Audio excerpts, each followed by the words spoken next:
የዛሬ ሕፃናትና ታዳጊዎች እንዲሁም ወጣቶች የነገ ተስፋዎች፣ የቤተ ክርስቲያን አምዶች፣ የሀገርም ተክሎች ናቸው።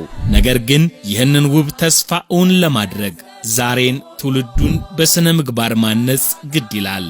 የደብረ ምጥማቅ ሰዓሊተ ምሕረት ቅድስት ማርያም ካቴድራል የእውቀት ብርሃን ሰንበት ትምህርት ቤት ለሕፃናት ለታዳጊዎችና ለወጣቶች የሚሆን ምቹ የመማሪያ ማዕከል በመገንባት ላይ ይገኛል። ይህ አዲስ ሕንፃ የተደራጁ የመማሪያ ክፍሎች፣ ዕውቀት የሚቀዳበት ዘመናዊ መንፈሳዊ ቤተ መጻሕፍት፣ ወጣቶች የሚሰባሰቡበት ሰፊ አዳራሽ፣ የሥልጠና ቦታዎች፣ ዘመናዊ የዲጂታል ሚዲያ ስቱዲዮና ልዩ ልዩ አገልግሎት መስጫ ቢሮዎችን አካቷል። በዘመናችን ልጆችን በስነ ምግባር አጽንቶ ኦርቶዶክሳዊ ባህልን አጎናጽፎ ማሳደግ ከባድ ፈተና ሆኗል።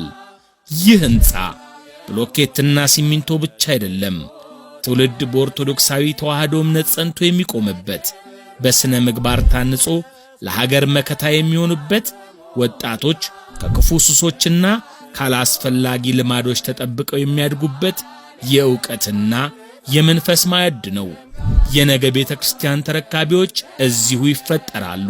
ይህን የተቀደሰ ዓላማ ከግብ ለማድረስ ታኅሳስ 5 ቀን 2018 ዓ.ም ከቀኑ 10 ሰዓት ጀምሮ በኢንተር ሌክዠሪ ሆቴል ልዩ የገቢ ማሰባሰቢያ የእራት መርሃ ግብር ተዘጋጅቷል። እርሶም በዚህ የታሪክ ምዕራፍ ላይ አሻራውን ያሳርፉ ዘንድ ተጋብዘዋል። በመምጣቶ የነገውን ትውልድ ይገንቡ፣ በረከትንም ይሸምቱ። የመግቢያ ትኬቱን በካቴድራሉ ሰንበት ትምህርት ቤት የሕንፃ አሰሪ ኮሚቴ ቢሮ ያገኙታል። ለድጋፎ የኢትዮጵያ ንግድ ባንክና የቴሌብር መርቸንት አካውንትን መጠቀም ይችላሉ።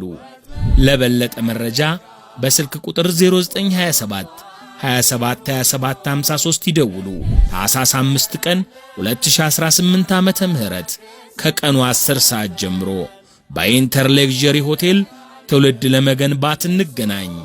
የመግቢያ ዋጋ 5000 ብር ብቻ። የእውቀት ብርሃን ሰንበት ትምህርት ቤት